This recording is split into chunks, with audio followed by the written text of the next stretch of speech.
Muito bem. A gente já está com o Murilo na linha? Pronto. Tá aí o Murilo. Boa tarde, Prazer, Murilo. boa tarde, Carlos. É um prazer falar com os amigos do antagonista. Obrigado. Murilo, vocês tiveram resultados bem próximos do que a gente observou nas urnas, né? Vocês previram 47 pontos para o Lula, não é isso? E 41 para o Bolsonaro. Vocês ficaram dentro da margem de erro da pesquisa de vocês, não é isso? Exatamente, Carlos. A gente chegou próximo, muito próximo do resultado, dentro da margem de erro da pesquisa, certo? A gente se deve a isso numa discussão que a gente tem falado, principalmente pelo bom desempenho dos resultados regionais, certo? Isso eu acho que foi o grande forte da Paraná Pesquisas desse primeiro turno. E desde o início, inclusive, indo ao antagonista um tempo atrás, nós deixamos muito claro que a gente não acreditava em momento algum que o candidato Lula tivesse empatado ou até mesmo ganhando em alguns institutos que estavam na região sul e centro-oeste do Brasil. Então, ali a gente foi muito preciso. A nossa diferença principal para os outros institutos foi ali e no estado de São Paulo, que, num certo momento, a 15 dias das eleições, nós publicamos 5, 6 pontos o Bolsonaro na frente do Lula.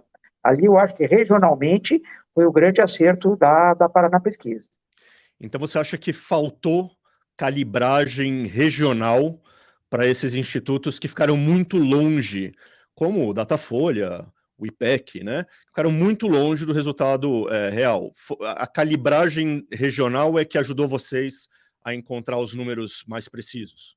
Com certeza, não tenho a menor dúvida disso. E chamava muita atenção, a gente tinha muita confiança no trabalho que a gente fazia, tanto que a gente insistiu até o final, publicamos várias pesquisas, que nós tínhamos certeza que a gente chegaria muito próximo por causa dos resultados regionais, principalmente quando a gente comparava com os institutos que estavam dando o Lula mais acima. Inclusive, pessoas da campanha do Lula nos procuravam, nos perguntavam, e a gente falava, ó, a gente tem confiança por causa disso.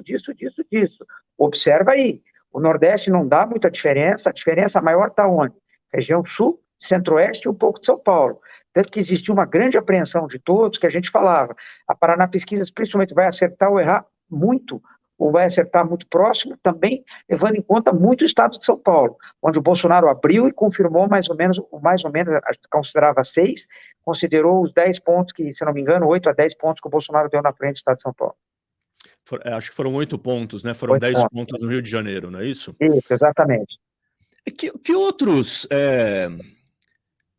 calibragens é importante fazer quando você vai fazer pesquisa de intenção de voto no Brasil? Porque é uma grande discussão. Por exemplo, o Cláudio entrevistou ontem o diretor do Instituto Atlas, Instituto internacional, que atua em vários países. Foi muito bem também, foi muito bem.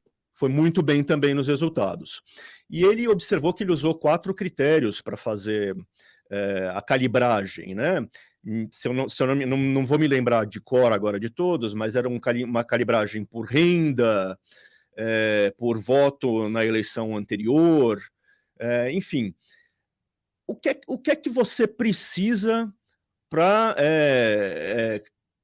melhorar a precisão dos seus dados e não ficar apenas ali nos dados demográficos que o IBGE oferece? Olha, cara, tem institutos de pesquisa, quando você faz o registro lá, fica muito claro. Por exemplo, tem instituto de pesquisa que você vai lá, registra o sexo, por exemplo, nós vamos entrevistar 53% de mulheres, 47% de homens. Aí você vem para a faixa etária, de 16 a 24 anos, X%, tal. Esses dados você tem muito claros, isso no TSE, são dados oficiais. Agora, quando vem renda e escolaridade, aí começa uma divergência entre algumas empresas de pesquisa. Por exemplo, quantos por cento de fundamental, de pessoas com curso fundamental, nós vamos entrevistar? E por região do país. Por exemplo, se a gente dá uma calibragem maior na região sul do Brasil para pessoas que têm ensino fundamental, certo? Vai dar um resultado diferente. Se eu dou uma calibragem menor na região Nordeste, vai dar um resultado diferente.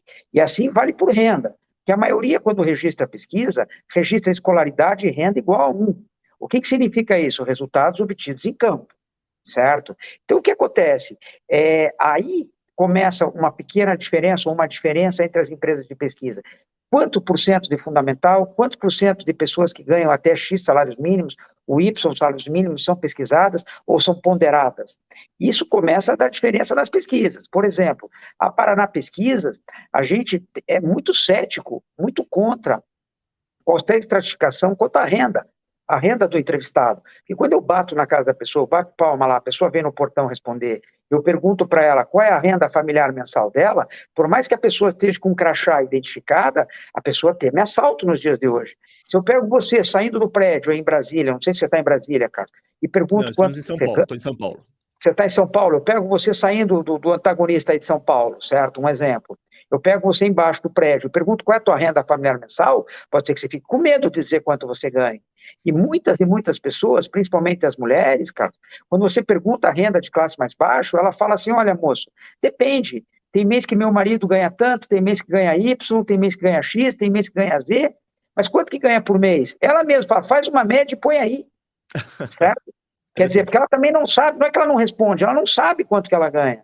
Tem um monte de gente que a renda é variável, certo? Então tem que fazer, ela tem que fazer uma média que também não pode não ser verdadeira. Então, a renda, especificamente, as nossas pesquisas, todas no nosso site é disponível, a gente nunca disponibiliza o resultado por renda, e sim por PEA, população economicamente ativa e não ativa e por escolaridade, certo? Mas cada um usa a sua metodologia, cada um tem seus métodos, mas uma coisa eu garanto, o mercado de pesquisa está muito pressionado e todos querem acertar, pode ter certeza, todos querem acertar. Isso é uma coisa muito importante que eu quero discutir com você daqui a pouquinho.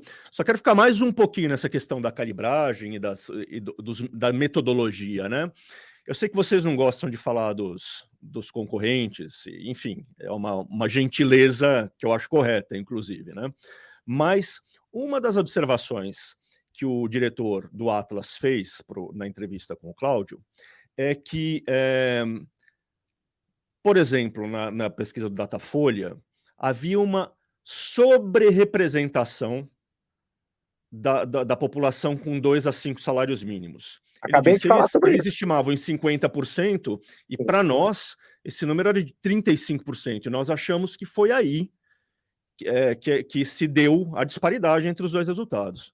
Foi o que eu citei para vocês. Depende da ponderação que você use de escolaridade, o que eles coletem em campo ou ponderem, certo? Por região do país. E também tem por região do país, certo? Ele pode estar usando uma calibragem maior na região sul, vai dar Lula. Se eu uso uma calibragem menor no Nordeste, dá Bolsonaro. Um exemplo que eu estou te falando. Então isso fica muito evidente. Mas com certeza, eu não tenho dúvida que o pessoal da ATA é por aí mesmo. É por aí. Ao meu ver, penso igual a ele. Tá bom. Olha só, vamos então entrar nessa discussão sobre a pressão. Agora, deixa eu fazer um parênteses, tá, Carlos? Claro. Mas eu não vejo maldade nisso. É uma questão de acreditar. Eu acredito que são tantos. Eu quero acertar. Então nós vamos ponderar, nós vamos coletar em campo ou ponderar em cima disso, certo? Eu não acredito que façam propositalmente. Não acredito. O Datafolha, ele tem uma história. O Datafolha tem uma história. Não acredito que vai beneficiar ou não um candidato. Eu acredito que é uma questão de discussão interna. Com certeza, como todos os institutos de pesquisa também devem estar pressionados e se reunindo muito para tentar acertar isso. Exato, né? Me parece que os institutos todos, além de terem profissionais, tem um nome a zelar, né? São negócios também, né? Que querem permanecer no mercado, não querem ser vistos como empresas incompetentes que não conseguem fazer o trabalho delas direito. Então, eu queria que você comentasse um pouco essa pecha de que os erros são intencionais, propositais, né? Você também foi muito vítima disso, né? Quando olhavam para a sua pesquisa, atribuíam ao Paraná Pesquisa uma pegada bolsonarista, vamos dizer assim. Exatamente, cara. Você pegava uma pegada bolsonarista, porque a Paraná Pesquisa era a que menos estava dando o Bolsonaro. É o que estava dando menos Lula. E também vieram com um factoide, dizendo que como a gente fez pesquisa para o PL, o partido PL, a gente estaria beneficiando o presidente Bolsonaro. A gente faz para o PL como faz para diversos partidos, certo? Uma matéria encomendada, ao meu ver, certo? Para tentar caracterizar isso, mas se deu mal. Quem apostou nisso se deu muito mal. Porque em nenhum momento a Paraná Pesquisa publicou alguma pesquisa com o Bolsonaro na frente. O que eu brincava, eu dizia, o Lula vai ganhar de 1-0, não de 7. Não estamos discutindo que o Lula vai ganhar. A Paraná Pesquisa está dizendo que vai ganhar de 7. Quem está dizendo que vai ganhar de 14 são eles. Espera terminar para me criticar. Não. Mas aí vem a mídia e aproveita para fazer ilações, né? Mas tudo bem. Agora, todos nós queremos acertar, todos nós estamos muito tensionados, vem o segundo turno pela frente, a gente escuta notícias de CPI, Polícia Federal, a Câmara querendo colocar algumas leis para cima da gente, algumas normas, né? Então, tudo isso vai vir para frente. Agora, policializar os institutos de pesquisa, aí eu acho que já é um pouco demais, né? Pois é. Tem agora esse projeto, o Ricardo Barros falou sobre ele também aqui, protagonista, né? A ideia é, nos últimos 15 dias antes da eleição, impor regras muito mais rígidas para os institutos, e aqueles que errarem de maneira muito ampla, né, estariam sujeitos a multas e até mesmo a prisão, né? Me parece mesmo um exagero. Como é que vocês vão se organizar? Vocês vão se organizar? Vocês estão discutindo alguma espécie de mobilização conjunta para levar uma posição ao Congresso, para participar desse debate com os parlamentares? Como é que vocês estão se organizando? Carlos, não existe isso que você está falando. Existe uma desunião muito grande. Existe a BEP, que protege os maiores, a proteção aos maiores, certo? Os menores, todos, na visão deles, devem ser, ao meu ver, o jeito que eles tratam os menores, né? Certo? Inclusive, eu estou curioso para saber qual vai ser a posição da BEP em relação aos erros dos institutos. Estou curioso, certo? Para ver se eles soltam uma nota, né? Para ver como que eles estão tratando isso, certo? Mas o que eu vejo? Lógico, nós vamos entrar em contato com o Congresso, não sei se o momento é esse, porque nós estamos no meio do segundo turno, nós estamos preocupados em acertar as pesquisas, não mudar a lei agora, certo? Nós estamos muito preocupados em continuar acertando e não discutir uma lei futura. Agora, uma coisa eu concordo com o deputado Ricardo Barros, algumas coisas têm que mudar, Por quê? Não é possível, a força das empresas de pesquisa, a Paraná Pesquisas ela não é forte, a Paraná Pesquisa só consegue ser forte porque alguém divulga a Paraná Pesquisa, certo? Então, esse divulgador também, quando ele insiste em contratar 2, 3, ficar com os mesmos, ele também tem que ter uma responsabilidade, ao nosso ver. Eu acho que o contratante, ele também tem, por exemplo, se o antagonista nos contrata, ele precisa saber que existe um risco de acertar e de errar, e ele precisa peneirar muito mais essa contratação também, né? Então, nesse aspecto, eu concordo um pouco com o deputado Ricardo Barros, certo? Eu acho que todos os lados têm que ter muita responsabilidade e muita certeza ao divulgar o resultado de pesquisa. Eu cito o exemplo da última pesquisa divulgada para o Senado no estado do Paraná, no sábado à noite, certo? Onde dava o candidato Paulo Martins, se não me engano, com 13, 14. Ele terminou com 29, se não me engano. Certo? Se a pesquisa fosse diferente, talvez os votos úteis de um candidato ou outro pudessem ter mudado as eleições. Quer dizer, isso não foi a primeira vez lá no estado do Paraná, um exemplo, como foi em outros estados. Isso vai ficar até quando isso? Então tem que ter uma certa responsabilidade também, ou no mínimo o instituto que disser assim, eu vou fazer pesquisa para divulgar 15 dias antes das eleições, se comprometa a fazer boca de urna para tentar corrigir os resultados, né? Já que a gente diz tanto que muda em 24 horas o resultado, o eleitor muda o voto, como muda mesmo, certo? Que faça uma pesquisa de boca de ouro como se fosse um resseguro, né? Que a pesquisa às 5 horas da tarde, sai uma pesquisa para ver se o Instituto está acertando mesmo ou não. Perfeito. Olha só, a gente estava falando de metodologia, né? Na verdade, tem até uma discussão um pouco mais complicada sobre isso, né? Por exemplo, nos Estados Unidos, tem aqueles institutos ou personagens como Nate Silver, né, que ficou super famoso porque ele começou a acertar muito, depois até passou a errar as previsões dele, né? Tem uma diferença entre previsão de comportamento e pesquisa de opinião, certo? As Certo. pesquisas, elas medem opinião, não medem o comportamento da pessoa.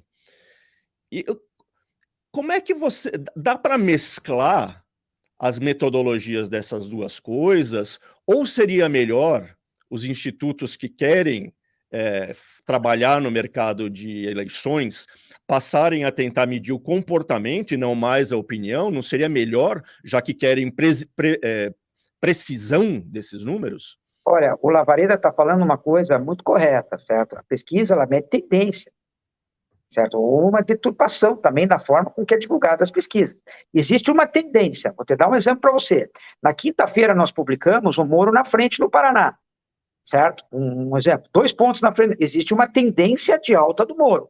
Na quinta-feira, a Paraná Pesquisa publicou o astronauta empatado com o Márcio França.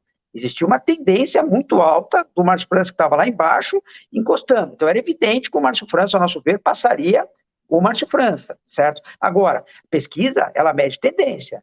Está tendo uma deturpação também na hora da divulgação, quando divulga seus números, como se fossem aqueles números. Porque eu sempre cito um exemplo. Então, não precisaria fazer censo, né? Faz pesquisa. Olha o que o governo gasta para fazer censo. Contrata o IPEC, faz 2.000 entrevistas, está resolvido o censo do Brasil, né?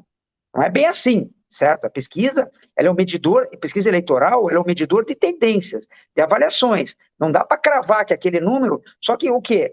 Passou no Brasil a imagem que os institutos têm que cravar, têm que acertar, certo? É muito difícil. E vai ser muito, olha, na minha opinião, vai ser muito difícil vocês se livrarem dessa cobrança, porque agora já ficou na cabeça das pessoas que a pesquisa, ela tem que medir tem que acertar no alvo, né? Tendo isso em vista, que essa cobrança não deve diminuir, seria o caso de mudar as metodologias, tentar, sei lá, trabalhar com Big Data, e pelo menos no caso... Porque quando você vai lá na rua e pergunta para o cara, você gosta da democracia ou não gosta? Não vai ter um tiratema logo em seguida. No caso do voto, tem. A opinião e o comportamento vêm um em seguida do outro, certo? Não é o caso de simplesmente investir em novas tecnologias, em novas metodologias muito diferentes do que está sendo feito? Olha, Carlos, eu não tenho dúvida que várias empresas de pesquisas, como nós estamos testando. Isso tudo é teste. Eu não posso trazer uma metodologia que eu não confio, estou fazendo teste, que você não divulga. Então, pesquisas por URA, nós estamos testando tudo, certo? Para ver o que mais chega próximo da realidade. Mas não é assim, nessa eleição, um exemplo, nós vamos mudar a partir do segundo turno agora e mudar a metodologia, porque a metodologia não deu certo. Não, é que nem um produto. Você vai fazendo testes. Eu não tenho dúvida que várias empresas de pesquisa estão testando novas metodologias e para frente virão com certeza. Não tenho a menor dúvida. Tá? Agora, o que mais me preocupa agora, assim, como proprietário de instituto de pesquisa, é o seguinte, vamos colocar um outro lado, eu vendo as matérias agora, certo? Dos sites. Criminalização da divulgação de pesquisa. Quantos vão sobrar divulgando? Porque a gente está tentando acertar, nós não estamos pegando dinheiro de ninguém para lesar, mas o fato de você não acertar, qual vai ser o crime? Quer Então, dizer, vai ficar difícil. você estava falando, né, que era preciso, que você concorda que alguma espécie de cobrança ou de responsabilização é até aceitável, né, do Certo? ponto de vista de alguém que faz isso. Em contraposição à multa e até mesmo prisão, né? Sim. O que é que você enxerga como uma possível regulamentação para esse mercado? O que você acha que seria aceitável, razoável? Você falou da ideia das pesquisas de boca de urna, né? Que O permitam. resseguro. É isso. Tem alguma outra coisa que você acha que Olha, poderia criar um eu, ônus, né, para os a gente institutos? A gente conversa com muitos parlamentares, hoje a gente conversou com muito. Eu, da Paraná Pesquisas, não tenho medo de falar, certo? A gente defende uma eleição no Brasil, a próxima, eu vou sugerir isso aos parlamentares, uma próxima eleição de 15 dias, proibidas pesquisas no final. Fazer uma eleição no escuro. Você vai fazer um teste. Tudo tem que testar. Isso vai ser bom para a democracia? Isso vai ser ruim? Vai induzir mais? Vai induzir, porque as pesquisas internas vão continuar. Concorda comigo? Só, Exato. só não vai ter. Eu vejo muito mais, assim, proibindo divulgação de um tempo final para cá, do que propriamente querendo criminalizar. Seria a mesma coisa, eu vou no advogado, ele erra a tese, então manda a Polícia Federal lá prender o cara. O cara me deu um remédio que não deu, manda a Polícia Federal lá prender o cara. Quer dizer, ver o que está acontecendo lá dentro. Quer dizer, precisa ter denúncias mais graves, mais consistentes, do que propriamente ficar anunciando em jornal que vai ser investigado, que vai ter CPI, que vai ser não sei o quê, vai ter não sei o quê. Isso é muito ruim para o setor de pesquisas e traz uma intranquilidade muito grande. Eu vejo como Agora, a gente avançar para frente. vamos deixar um pouquinho o seu setor, eu sei que você está falando em nome dele, Tá? enfim, mas do ponto de vista da democracia, da informação do eleitor, sem o teste que você disse que pode ser feito, o que é melhor? É o eleitor ter acesso à informação, mesmo que contraditória, ou ir para a urna no escuro?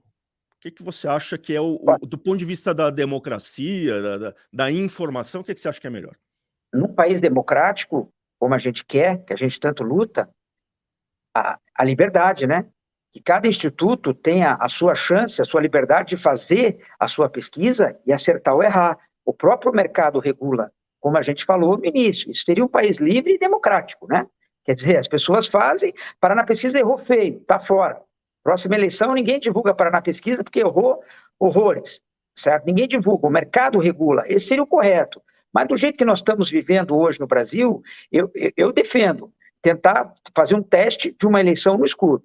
Eu acho que porque o que acontece? Porque a forma que as pesquisas são divulgadas, Carlos, elas também não são democráticas, certo? Instituto A ou B, eles dominam 90% da mídia quando divulga a pesquisa, certo? Esse ano, parabéns aos sites, parabéns ao antagonista, que divulgou vários institutos, várias pesquisas, democratizou, mas tem canais que não democratiza, é só a empresa A, B e C, certo? Aquilo lá é a verdade dos fatos. Qualquer coisa contraditória é crítica, tá? Tem problema, certo? E essa eleição mostrou que o contraditório não teve problema, mas você não tem espaço para publicar pesquisas nesses veículos, em alguns veículos, certo? Então, eu acho que tem que democratizar a divulgação, que nem o próprio deputado Ricardo Barros falou, que todas as pesquisas do dia teriam que ser divulgadas, para deixar o eleitor, é claro, ele escolher no que ele quer acreditar e no que ele quer crer, certo? Do que propriamente tentar divulgar só A ou B e morre esse assunto, né? Então, ao invés de... Estou intuindo aí pelo seu raciocínio, o caminho que o seu raciocínio tomou, né? Que uma solução até melhor do que proibir as pesquisas seria criar uma situação em que fosse obrigatório, sei lá, eu publicar o maior número possível de informações. Esse seria o correto. Você criar uma situação de abundância seria melhor do que você fechar a torneira de uma vez. Concordo plenamente com você. Eu acho que a saída hoje é dar os mesmos espaços àquelas pesquisas que estão registradas. Todos vão sair no mesmo espaço do antagonista, por exemplo. Hoje saiu 7 empresas. O antagonista publica as 7. O leitor, ele analisa qual que ele acha que é mais compatível, ele vai comparar com o tempo, certo? Agora, escolher uma ou duas e fazer daquilo a verdade, também é um erro aí, né, Carlos, ao nosso ver. Então, tem que ter uma democratização maior quanto a isso, para não haver uma indução do eleitor. Porque a pesquisa, Carlos, ela não induz. Se a Paraná Pesquisa divulga uma pesquisa e ninguém dá, quem que eu induzo? Ninguém. Aí o outro instituto dá, todo mundo dá, aí pode induzir. Agora, sobre isso, né, por exemplo, institutos que deram 14% de diferença entre os dois candidatos, entre Lula e Bolsonaro, né? Quando você fala em indução, Não. possível, não é errado, deixa eu só sugerir esse raciocínio aqui, né? Não seria errado você dizer, tanto que isso pode induzir um voto no Bolsonaro, porque o eleitor olha aqueles números e fala, não, eu não quero que o Lula ganhe. Então eu vou migrar o meu voto, eu vou fazer o voto, vou tentar fazer o Bolsonaro ganhar. Como é possível também induzir um comportamento contrário. Já ganhou, então eu não vou votar, nem vou sair de casa para votar no Bolsonaro, ou então vou dar o meu voto para o Lula mesmo. Quer dizer, essa ideia da indução de comportamento, ela é meio difícil também, né? Porque a pessoa recebe a informação e cada um faz o que quer com aquela informação. Não é uma via de mão única, não é? Ou estou errado? Assim, eu te diria, como os próprios diretores desse instituto ontem declararam numa rede nacional, né, que há voto útil. Quando eles declaram que há voto útil, que foi o caso do Rodrigo Garcia com o Tarcísio, se eles declaram que há voto útil, então declara que há indução. Então, ali para mim ficou claro também que ele diz, houve voto útil do Rodrigo para o Tarcísio, certo? Ou do candidato A para o candidato B. Bom, mas se houve voto, quem faz dar voto útil? É a imprensa ou são os institutos de pesquisa que divulgam seus números? Então, quer dizer, tudo isso tem que ser repensado, tem que ser repensado de novo, certo? Eu acho que tem que ter uma grande discussão, mas jamais achar, por exemplo, que o Datafolha, que ao meu ver é o grande instituto de pesquisa do país, tem o maior orgulho dizer isso, certo? Que eles induzem alguma coisa, eu duvido, certo? O Datafolha é uma empresa muito boa, muito séria, tem uma história de vida. Não acredito, acredito que erraram, certo? Mas dizer assim, foram proposital, estavam assim, pode ser alguma, É. Eu equiparo um pouco essa ideia de crime. Eu acho que, assim, jornalismo e pesquisas de opinião, os dois trabalham com a mesma matéria-prima, vamos dizer assim, informação. Você vai lá, pergunta as coisas para alguém e você produz uma reportagem ou uma pesquisa, né? Eu acho, levando em conta a vizinhança entre essas duas coisas, eu acho terrível quando alguém começa a falar em criminalizar, a ponto de levar para a cadeia, alguém que está produzindo informação, instituto de pesquisa. O próximo passo para mim é começar a pensar em levar para a cadeia também jornalista que publica uma matéria que não agrada, né? É isso aí, Então, cara. É mais ou menos isso, Carlos. Parabéns. não faz sentido, não é? Exatamente. O que a gente diz para os políticos para baixar essa temperatura e demonstrar que esse não é o caminho adequado, né? Qual é o discurso que você acha que deve ser adotado pelo seu setor, né? Olha, o discurso que tem que ser adotado pelo setor é o discurso da transparência das pesquisas, certo? Que elas têm que dar diferente mesmo. É muito difícil duas empresas fazerem e dar o mesmo resultado. Lógico, elas têm que dar próximas, mas igual, 40 a 40, por exemplo, é muito difícil de dar também. Agora, eu acho que tem que ter um respeito maior também, entendeu? Está tendo assim, eles puxaram a eleição, eu vejo pelo meu caso. Como a gente estava dando que a diferença era mais apertada, estava a serviço do Bolsonaro. Quem estava dando mais está a serviço do Lula. Eles nos colocaram na campanha. Faz de conta que a empresa é candidato A ou candidato B. Isso não existe. Nós queremos acertar, certo? Então, o que acontece? Precisa também a mídia ter um pouco mais de critério ao divulgar as pesquisas, mostrar, tentar entender onde estão as diferenças, por que o Instituto A está dando... A gente mostrava isso semanalmente para todo mundo, olha, onde estão as diferenças das empresas de pesquisa, dos resultados regionais, para todo mundo observar e tentar analisar, mas não para criminalizar, na verdade. Foi o que você falou, daqui a pouco prende Instituto de pesquisa, daqui a pouco é jornalista, daqui a pouco é outro segmento, quer dizer, não tem lógica. Democracia não é isso. Perfeito. Bom, Murilo, alguma outra observação que você queira fazer sobre esse clima e sobre esses 27 dias agora que faltam até o segundo turno, né? Olha, o que está terrível, cara? Vou fazer um desabafo aqui. Nós estamos seriamente pensando se vamos continuar divulgando ou não. Porque hoje já existe uma grande dúvida. Até que ponto vale a pena continuar divulgando ou não? Se eu acertar de novo, eu sou o maior do mundo. E se eu errar por 2, 3 pontos? Como é que eu vou ser tratado? Uhum. Quer dizer, agora está todo mundo muito pressionado. Mas todo mundo muito pressionado. O que significa o seguinte, que quem for fazer pesquisa na véspera, provavelmente terá que ter condições financeiras de fazer pesquisa de boca de urna. Senão o risco lá para frente é enorme também. Agora, a pergunta que eu faço é a seguinte, quem que sai ganhando com isso? Quem é o grande vencedor de toda essa crise das pesquisas? Essa é a pergunta que fica. Uhum. Perfeito, Murilo. Muito obrigado, então, pela sua participação aqui no Papo Antagonista de hoje, viu? Eu que agradeço e sempre à disposição dos amigos. Tá bom, um grande abraço. Pois é, eu acho que essa pergunta que o Murilo acabou de fazer, né? A quem interessa um apagão de informações é muito importante. Eu queria só lembrar uma coisa, né? Recentemente, o Congresso Nacional aprovou uma nova lei de improbidade administrativa.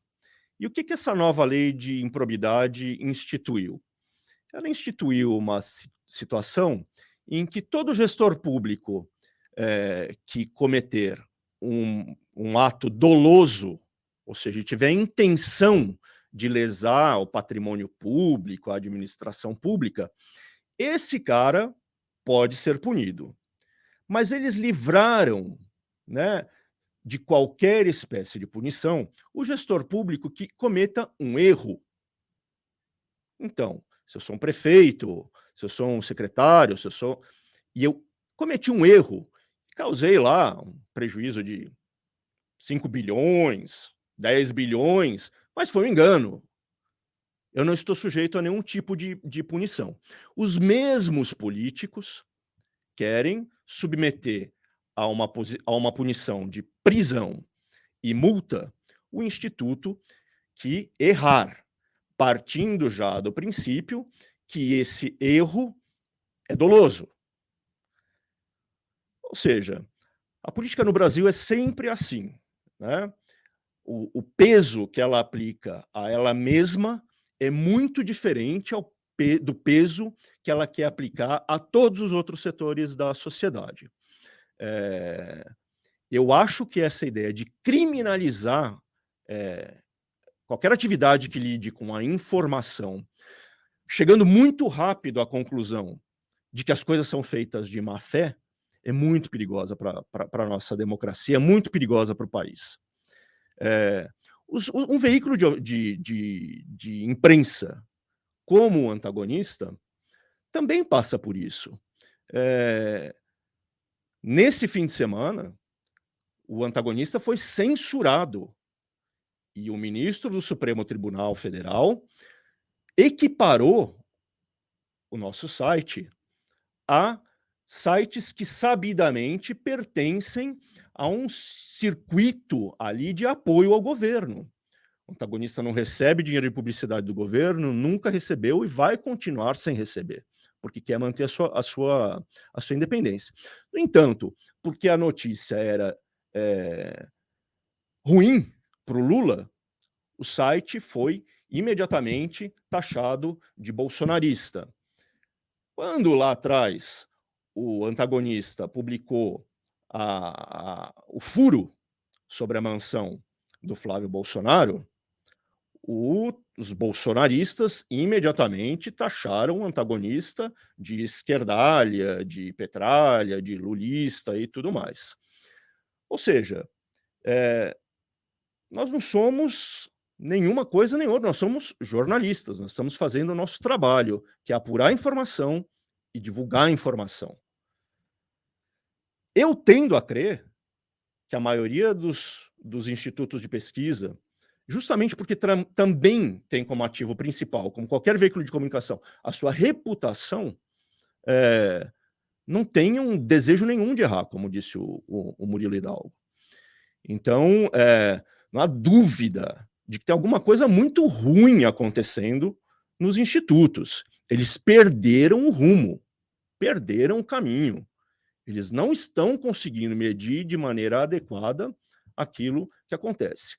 É preciso que haja uma discussão grande na sociedade. Nós estamos discutindo isso, é correto que o Congresso discuta isso, não tem problema nenhum.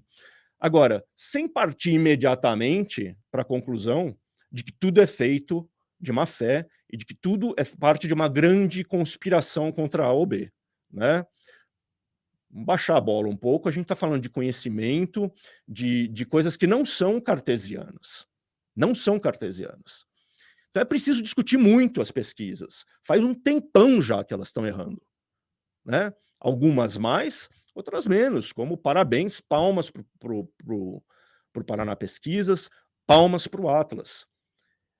Mas partir disso para criminalização da informação, eu acho que é algo que a gente precisa refletir muito e tomar muito cuidado para o tipo de apoio que a gente vai dar a propostas extremas como essa, né? Vamos discutir muito esse assunto antes de partir para censura ou para criminalização da informação, porque hoje está ali, está de um lado, do outro dia está do outro lado, e na hora que a gente perceber, a política criminalizou toda a informação, como acontece na Rússia hoje em dia, né? Calma.